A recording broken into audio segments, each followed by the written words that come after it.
Assalamualaikum warahmatullahi wabarakatuh. Kembali lagi di channel Rudi Hartono. Pada video kali ini saya akan memberikan pembahasan soal tentang persiapan pretest PPG tahun 2022. Soal-soal kali ini berdasarkan pengalaman dari PPG tahun 2021 yang baru selesai dilaksanakan. Baiklah, bagi Bapak Ibu yang baru bergabung di channel ini, jangan lupa untuk subscribe terlebih dahulu untuk mendapatkan pembahasan soal-soal lainnya. Baiklah, kita langsung saja. Seorang guru mengajar di dalam kelas dengan metode ceramah, sehingga proses pembelajaran lebih terpusat pada guru. Sedangkan siswa pasif karena hanya mendengarkan. Hal tersebut termasuk dalam proses pendidikan yang beraliran A. Behavioristik, B. Perennialisme, C. Humanisme, D. Essentialisme, E. Rekonstruksionisme. Jawaban untuk soal ini adalah A. Behavioristik. Tujuan pendidikan bangsa Indonesia yaitu pembentukan manusia yang ideal. Berikut ini implementasi sila kelima dalam pendidikan sebagai upaya pencapaian tujuan tersebut adalah A. Guru mengarahkan peserta didik untuk taat terhadap Tuhan Yang Maha Esa. B. Orang tua memberi contoh pada anak untuk tidak melakukan diskriminasi pada siapapun. C. Peserta didik diajarkan untuk mencintai dan mengkonsumsi produk dalam negeri. D. Pendidik mengikuti PPG untuk meningkatkan kreativitas dan profesionalitasnya.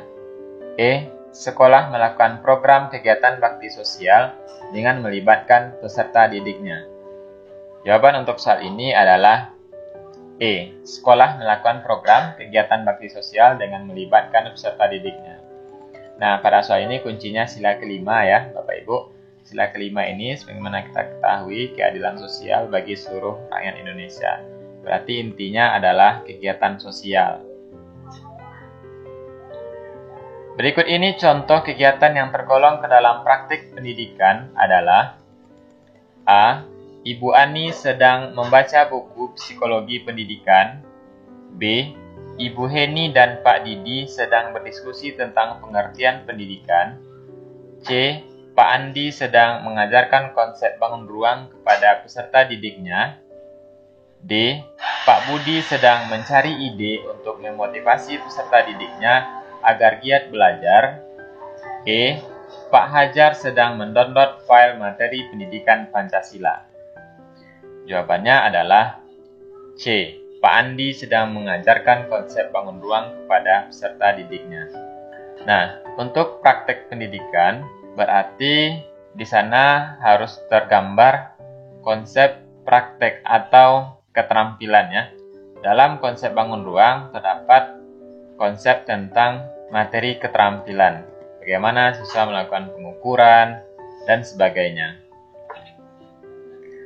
Sebagai humanisasi pendidikan, bukan berarti pembentukan manusia atau peserta didik oleh manusia lainnya atau pendidik, sebab asumsinya bahwa manusia atau peserta didik adalah A. Manusia merupakan makhluk otonom, B. Pribadi yang berkembang dan berakal, C. Makhluk sosial yang dapat mempengaruhi satu sama lain, D. Makhluk yang memiliki moral sehingga dapat membedakan baik dan buruk, E. Makhluk religius yang diciptakan oleh Tuhan. Jawabannya adalah A. Manusia merupakan makhluk otonom. Nah, kata kunci di sini yang menggambarkan jawabannya, kalau kita lihat adalah di sini. Pendidikan bukan berarti pembentukan manusia oleh manusia lainnya. Dalam kata-kata bukan berarti, ini menunjukkan bahwasanya manusia itu tidak tergantung kepada manusia lain sepenuhnya. Jadi di sini merupakan konsep manusia merupakan makhluk otonom. Seorang pendidik perlu memahami landasan pendidikan.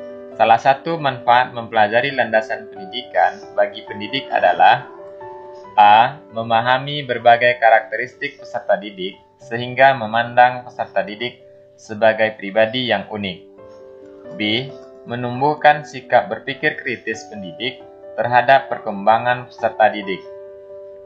C. Membantu peserta didik dalam menentukan metode pembelajaran yang tepat digunakan dalam situasi tertentu di kelas. D. Meningkatkan perkembangan pola pikir dan pola kerja pendidik tentang bagaimana seharusnya melaksanakan praktek pendidikan. E. Memahami berbagai pasal-pasal dalam Undang-Undang Dasar dan peraturan yang berlaku di Indonesia terkait dengan pendidikan. Jawabannya adalah D. Meningkatkan perkembangan pola pikir dan pola kerja pendidik tentang bagaimana seharusnya melaksanakan praktek pendidikan. Sudah jelas ya Bapak Ibu? Berikut ini implikasi landasan historis dalam proses pendidikan di Indonesia adalah A. Guru melaksanakan perannya sesuai dengan semboyan Tut Wuri Handayani. B. Kurikulum pendidikan dikembangkan dengan memperhatikan psikologi perkembangan peserta didik. C. Pembentukan komite sekolah sebagai bentuk kerjasama antar sekolah dengan masyarakat. D. Guru mengajarkan mata pelajaran bermuatan lokal sesuai dengan daerah tempat mengajarnya. E. Terdapat program bantuan operasional sekolah untuk sekolah-sekolah negeri. Jawabannya adalah A. Guru melaksanakan perannya sesuai dengan semboyan Tut Wuri Handayani. Nah Bapak Ibu, sebagaimana kita ketahui bahwa Tut Wuri Handayani ini merupakan semboyan yang ada di dalam logo Kementerian Pendidikan dan Kebudayaan. Karena Tut Wuri Handayani yang dikemukakan oleh Ki Hajar Dewantara merupakan salah satu landasan historis dalam proses pendidikan kita di Indonesia. Pengertian landasan dibagi dua, yaitu landasan fisik dan konseptual. Berikut ini yang termasuk dalam landasan konseptual adalah A. Kurikulum dan silabus. B. Pancasila dan Undang-Undang Dasar 1945. C. Kerangka berpikir. D. Desain bangunan. E. Tujuan pendidikan. Jawabannya adalah B. Pancasila dan Undang-Undang Dasar 1945. Pendidikan harus dilakukan sesuai dengan tahap-tahap dan tugas perkembangan peserta didik. Oleh karenanya, pendidikan dilaksanakan dengan mengacu pada landasan A. Psikologi pendidikan. B. Sosiologi pendidikan. C. Religi pendidikan. D. Ekonomi pendidikan. E. Ilmu pengetahuan dan teknologi. Jawabannya adalah psikologi pendidikan. Nah, kata kuncinya Bapak Ibu, untuk psikologi pendidikan karena di sini menyatakan tentang tugas perkembangan peserta didik. Nah, perkembangan peserta didik ini berkaitan dengan psikologi. Sila pertama Pancasila adalah ketuhanan yang Maha Esa. Oleh sebab itu, pendidikan hendaknya bertujuan agar peserta didik beriman dan bertakwa kepada Tuhan yang Maha Esa. Hal tersebut merupakan contoh A. Landasan yuridis. B. Landasan psikologis. C. Landasan religius. D. Landasan sosiologis. E. Landasan historis. Jawabannya adalah C. Landasan religius. Nah, sudah jelas ya Bapak Ibu bahwasanya sila pertama yaitu ketuhanan yang Maha Esa merupakan landasan religius ya. Salah satu tripusat pendidikan bagi anak adalah keluarga. Orang tua yang dalam kesehariannya rajin melaksanakan ibadah sesuai dengan waktu yang ditentukan. Pada hakikatnya, menanamkan pada anak A. Hak dan kewajiban. B. Kejujuran dan toleransi. C. Gotong royong dan tanggung jawab. D. Kedisiplinan dan tanggung jawab. E. Kejujuran dan tenggang rasa. Jawabannya adalah D. Kedisiplinan dan tanggung jawab. Nah, kata kuncinya di sini adalah orang tua yang dalam kesehariannya rajin melaksanakan ibadah sesuai dengan waktu yang ditentukan. Nah, rajin melaksanakan ibadah dengan waktu yang ditentukan ini merupakan hakikat penanaman nilai-nilai kedisiplinan dan tanggung jawab. Perkembangan kognitif peserta didik sekolah dasar berada pada taraf operasional konkret, sehingga mereka merasa kurang memahami materi pelajaran yang disampaikan gurunya secara verbal saja. Proses pembelajaran tersebut akan efektif jika disertai dengan menggunakan A. Media gambar, B. Media benda nyata, C. Media grafis, D. Media poster, E. Media cetak. Jawabannya adalah B. Media benda nyata. Nah, proses pada taraf berpikir operasional konkret berarti seorang peserta didik dapat dengan mudah memahami materi pelajaran bahwa sesuatu yang dipelajarinya itu harus tampak secara langsung. Oleh karena itu, media yang cocok untuk peserta didik dalam taraf berpikir ini adalah media benda nyata. Pada suatu proses pembelajaran yang kebetulan hari itu bertepatan dengan peringatan Hari Sumpah Pemuda, guru sebelumnya telah menghimbau kepada peserta didik untuk mengenakan busana daerah masing-masing. Tindakan guru tersebut memperhatikan karakteristik peserta didik, terutama aspek A. Status sosial, B. Moral, C. Etnik, D. Minat, E. Motivasi. Jawabannya adalah etnik. Ya. Busana daerah untuk setiap siswa itu merupakan kekayaan dari segi etnik. Pak Adit, seorang guru SMPX, ketika melakukan proses pembelajaran menghadapi peserta didik yang berasal dari berbagai latar belakang kondisi keluarga, ada keluarga mampu, ada yang miskin, ada yang orang tuanya menjadi pejabat, ada yang sebagai buruh dan pegawai swasta. Namun, Pak Adit memberikan perhatian dan pelayanan yang sama kepada peserta didiknya. Hal ini sebenarnya Pak Adit memperhatikan karakteristik peserta didik terutama A. Minat, B. Motivasi, C. Etnik, D. Kultural, E. Status sosial. Jawabannya adalah status sosial. Ya, sudah jelas ya Bapak Ibu bahwasanya latar belakang ekonomi, latar belakang pekerjaan itu merupakan status sosial yang ada di dalam masyarakat kita. Pak Anton ketika akan melakukan kegiatan pembelajaran dengan topik tata surya, melakukan pretest terlebih dahulu, dengan maksud ingin mengetahui pengetahuan dan keterampilan yang telah dimiliki peserta didiknya sebagai patokan untuk memulai pembahasan topik tersebut. Hal ini berarti Pak Anton memperhatikan karakteristik peserta didik dalam hal A. Kemampuan awalnya, B. Motivasi belajarnya, C. Perkembangan sosialnya, D. Perkembangan emosinya, E. Perkembangan motoriknya. Jawabannya adalah A. Kemampuan awalnya. Jadi sebagaimana sudah kita ketahui Bapak Ibu bahwasanya pretest merupakan salah satu cara kita untuk mengetahui kemampuan awal siswa di dalam belajar. Guru A ketika melakukan proses pembelajaran selalu menggunakan media. Kadang memutar video pembelajaran, kadang memutar CD audio, kadang menggunakan poster berwarna, agar peserta didiknya memperhatikan dan tertarik terhadap apa yang dibahasnya serta senang mengikuti pelajarannya, sehingga hasilnya sangat baik. Pembelajaran dilakukan demikian karena pertimbangan A. Etnik peserta didik, B. Gaya belajar peserta didik, C. Gender peserta didik, D. Minat peserta didik, E. Kultural peserta didik. Jawabannya adalah minat peserta didik. Jadi, cara belajar yang beragam menunjukkan bahwasanya pembelajaran harus dilaksanakan sesuai dengan minat peserta didik, agar peserta didik dapat memahami pelajaran sesuai dengan minat masing-masing. Pak Aris merupakan guru kelas 5 SD. Ketika memberikan pembelajaran, menyanyi atau musik, memilih lagu-lagu dari asal daerah peserta didiknya. Tindakan guru tersebut karena memperhatikan karakteristik peserta didik terutama A. Etnik, B. Minat, C. Gender, D. D. Status sosial, E. Kultural. Jawabannya adalah E. Kultural.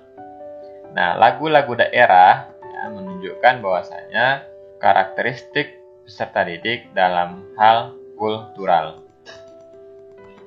Pada saat pembelajaran berlangsung, guru mengingatkan peserta didik yang kurang semangat dan kurang aktif dalam belajar. Tindakan guru tersebut berarti memperhatikan aspek A. Motivasi, B. Kultural, C. Sosial, D. Status sosial, E. Etnik. Jawabannya adalah A. Motivasi. Nah, ini merupakan salah satu langkah pembelajaran yang kita laksanakan pada saat awal pembelajaran ya. Jadi, kita harus memberikan motivasi terlebih dahulu agar siswa dapat semangat dan fokus dalam belajar. Perkembangan moral peserta didik atau anak menurut Kohberg terdiri dari beberapa tahap. Tahap Neville Egoistic Orientation yaitu tahap di mana anak menilai baik buruk berdasarkan A. Akibat perbuatan, B. Persetujuan orang lain, C. Kontrak atau imbal jasa, D. Ketertiban sosial, E. Hati nurani. Jawabannya adalah kontrak imbal jasa. Jadi tahap Neville Egoistic Orientation merupakan tahap di mana anak menilai baik buruk berdasarkan kontrak atau imbal jasa. Peserta didik dalam suatu kelas gaya belajarnya beragam. Ada yang visual, auditori, dan kinestetik. Namun kegiatan pembelajaran selama ini masih banyak yang konvensional klasikal. Agar dapat memenuhi ketiga gaya belajar tersebut, guru perlu A. Menggunakan metode ceramah, diskusi, tanya jawab, B. Menggunakan program audio dan modul, C. Menggunakan media komik pembelajaran dan buku paket, D. Menggunakan media audio, video, dan percobaan, E. Menggunakan modul dan PowerPoint. Jawabannya adalah D. Menggunakan media audio, video, dan percobaan. Karena pada masing-masing jawaban ini sudah tercakup ketiga gaya belajar yang disebutkan, yaitu audio untuk gaya belajar auditori, video untuk gaya belajar visual, sedangkan percobaan untuk gaya belajar kinestetik. Pada suatu proses pembelajaran di taman kanak-kanak, peserta didik akan dikembangkan aspek motorik kasarnya. Maka, pendidik dapat menugaskan peserta didiknya untuk melakukan kegiatan A. Meronce membuat kalung, B. Menendang bola, C. Memasang puzzle, D. Mewarnai pola, E. Menjiplak huruf. Jawabannya adalah B. Menendang bola. Karena menendang bola merupakan salah satu aktivitas pembelajaran yang dapat dikembangkan untuk melatih aspek motorik kasar. Ya.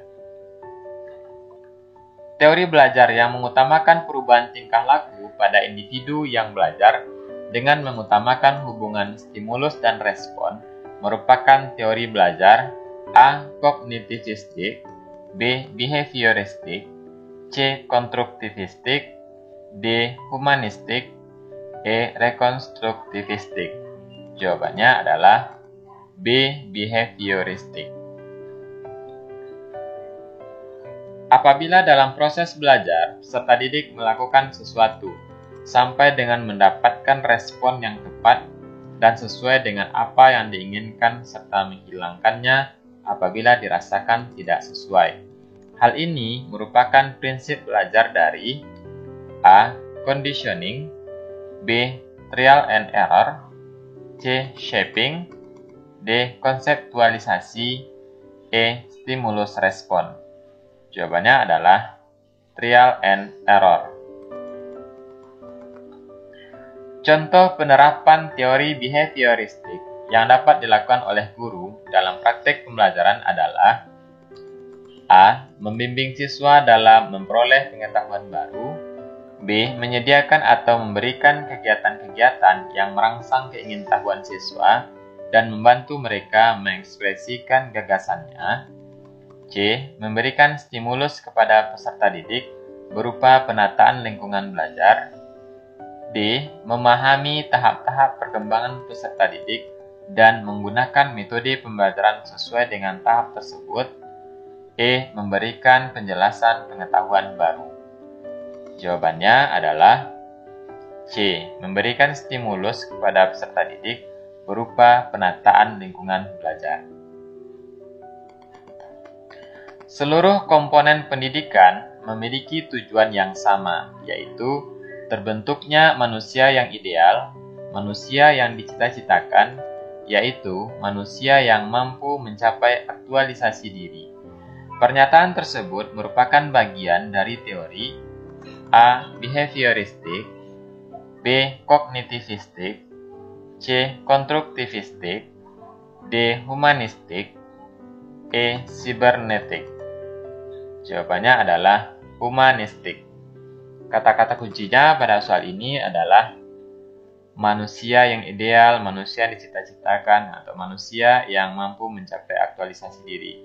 Sini menunjukkan teori dari humanistik. Aliran ini lebih menekankan pada keaktifan siswa selama kegiatan belajar. Aktif berpikir, menyusun konsep-konsep, serta memberi makna tentang hal-hal yang dipelajari, dan yang paling penting, terwujudnya belajar adalah niat peserta didik itu sendiri. Pernyataan tersebut merupakan aliran dari teori A. Behavioristik, B. Kognitivistik, C. Konstruktivistik, D. Humanistik, E. Sibernetik. Jawabannya adalah C. Konstruktivistik. Nah, kata-kata kuncinya di sini, Bapak Ibu, adalah menyusun konsep-konsep. Ya, menyusun, berarti menyusun itu merupakan konstruk. Ya. Berarti ini merupakan aliran dari teori konstruktivistik. Menurut Brunner, apabila seseorang memahami objek-objek atau dunianya melalui gambar-gambar dan visualisasi verbal, dengan kata lain, peserta didik belajar melalui bentuk perumpamaan atau perbandingan. Hal ini merupakan tahapan dari A. Enaktif, B. Intuitif, C. Ikonik, D. Simbolik, E. Konflik. Jawabannya adalah C. Ikonik. Pada tahap konseptualisasi, kemampuan yang dimiliki oleh peserta didik adalah A. Mampu memecahkan masalah, B. Mampu membuat peraturan, C. Mampu memahami sebuah kejadian, D. Mampu mengalami sebuah kejadian, E. Mampu memahami permasalahan. Jawabannya adalah A. Mampu memecahkan masalah. Pernyataan berikut yang menjelaskan makna istilah kognitif adalah A. Kemampuan berkomunikasi, B. Kemampuan untuk memecahkan masalah, C. Kemampuan berinteraksi, D. Kemampuan untuk mengintegrasikan diri, E. Kemampuan mengemukakan pendapat.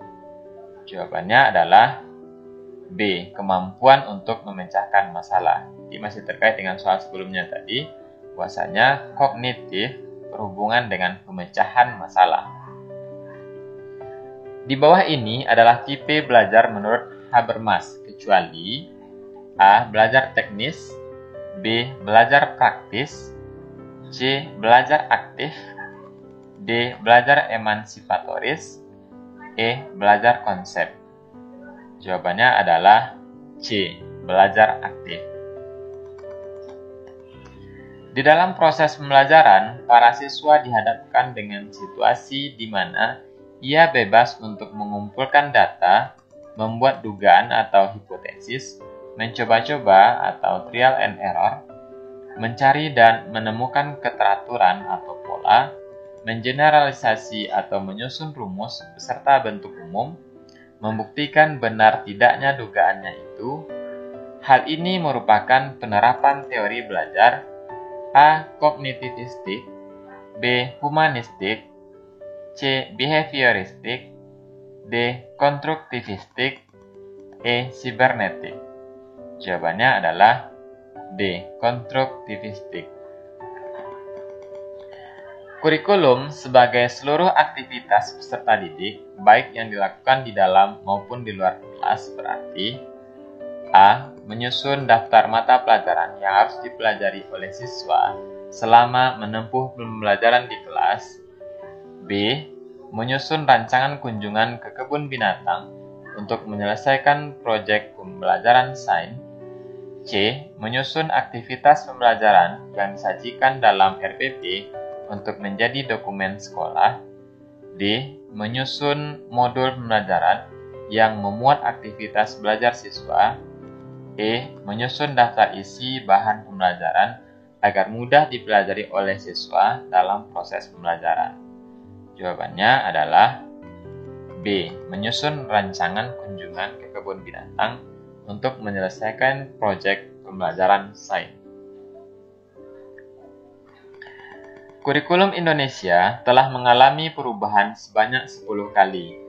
Jika dikelompokkan dalam jenisnya, kurikulum yang dikembangkan pada tahun 2004 sampai 2013 termasuk jenis kurikulum A. Kurikulum berbasis pada pencapaian tujuan. B. Kurikulum berbasis pada pencapaian proses. C. Kurikulum sebagai rencana pelajaran. D. Kurikulum berbasis pada kompetensi. E. Kurikulum berbasis konten pembelajaran. Jawabannya adalah D. Kurikulum berbasis pada kompetensi. Nilai-nilai kehidupan dan budaya dalam masyarakat senantiasa berkembang. Maka, peran kurikulum tidak hanya mewariskan nilai dan budaya, melainkan juga berperan untuk menilai dan memilih nilai budaya serta pengetahuan baru yang akan diwariskan. Penjelasan tersebut merupakan A. Peran konservatif, B. Peran kritis dan evaluatif, C. Peran kreatif, D. Peran sosial, E. Peran sumatif. Jawabannya adalah B. Peran kritis dan evaluatif. Di bawah ini merupakan kajian pokok implementasi kurikulum, kecuali A. Mengembangkan program, B. Pelaksanaan pembelajaran, C. Pengembangan kurikulum, D. Evaluasi proses yang dilaksanakan, E. Merancang dokumen kurikulum. Jawabannya adalah C. Pengembangan kurikulum. Kurikulum bukan hanya dipandang sebagai seperangkat mata pelajaran dan silabus, namun juga harus dipandang sebagai A. Seperangkat alat pembelajaran yang harus disesuaikan dengan peserta didik, B. Seperangkat dokumen yang harus dilaksanakan, C. Rincian jadwal pelajaran, D. Materi yang harus disampaikan kepada peserta didik, E. Seperangkat tujuan pembelajaran. Jawabannya adalah A. Seperangkat alat pembelajaran yang harus disesuaikan dengan peserta didik. Dalam pelaksanaan kurikulum 2013, peserta didik memerlukan berbagai macam sumber literasi untuk menunjang berbagai macam bacaan dan literasi. Namun, masih ada sekolah yang tidak memilikinya. Hal tersebut merupakan hambatan dari salah satu faktor, A. Faktor lingkungan sekolah, B. Faktor sarana dan fasilitas, C. Faktor budaya dan ideologi, D. Faktor administrasi, E. Faktor sekolah. Jawabannya adalah B. Faktor sarana dan fasilitas. Sudah jelas ya Bapak Ibu bahwasanya di sini menunjukkan kurangnya berbagai macam bacaan dan literasi.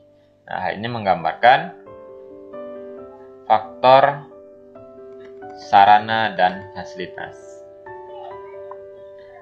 Ada beberapa hal yang perlu dipertimbangkan oleh seorang guru dalam mengembangkan kurikulum, yaitu tujuan pendidikan nasional, visi misi, tujuan yang diharapkan masyarakat. Hal ini berarti A. guru menyusun program pembelajaran di kelas, terjemahkan ke dalam sebuah tujuan nasional. B. Guru menyusun program pembelajaran, menyesuaikan dengan kurikulum yang ada berdasarkan tujuan yang ditetapkan. C. Guru menyusun program pembelajaran dengan mengacu kepada tujuan pendidikan nasional, visi, misi, tujuan juga disesuaikan dengan kondisi masyarakat. D. Guru melakukan pembelajaran hanya disesuaikan dengan kebutuhan masyarakat setempat. E. Guru melaksanakan proses pembelajaran sesuai dengan pengalamannya yang menurutnya penting. Jawabannya adalah D. Guru melakukan pembelajaran hanya disesuaikan dengan kebutuhan masyarakat setempat. Nah, kata kuncinya di sini adalah tujuan yang diharapkan masyarakat. Jadi, pengembangan kurikulum dapat dilakukan oleh sekolah sesuai dengan tuntutan dan kebutuhan masyarakat setempat. Dia akan berbeda pengembangan kurikulum di daerah Jakarta dengan Sumatera, atau Jakarta dengan Papua, dengan Sulawesi, dengan Kalimantan, dan lain-lainnya. Menurut Friedman, perkembangan teknologi begitu cepat, namun manusia belum bisa mengimbangi percepatan perkembangan teknologi. Dalam pengembangan sebuah kurikulum, fenomena tersebut bisa diartikan dan digunakan untuk A. Identifikasi perkembangan zaman, sehingga pembelajaran harus mengikuti perkembangan teknologi. B. Mengidentifikasi perkembangan teknologi, menyiapkan strategi antisipasi untuk mengejar ketertinggalan dalam beradaptasi dengan teknologi. C. Mengintegrasikan teknologi ke ruang kelas dan memberikan penjelasan cara penggunaannya. D. Guru tidak melarang, membatasi, maupun memberikan edukasi. E. Memberi kebebasan belajar dengan HP. Jawabannya yang paling tepat untuk soal ini adalah B. Mengidentifikasi perkembangan teknologi, kemudian menyiapkan strategi antisipasi untuk mengejar ketertinggalan dalam beradaptasi dengan teknologi. Seperti apa yang dikatakan oleh Friedman, perkembangan teknologi begitu cepat, namun manusia belum bisa mengimbangi percepatan perkembangan teknologi.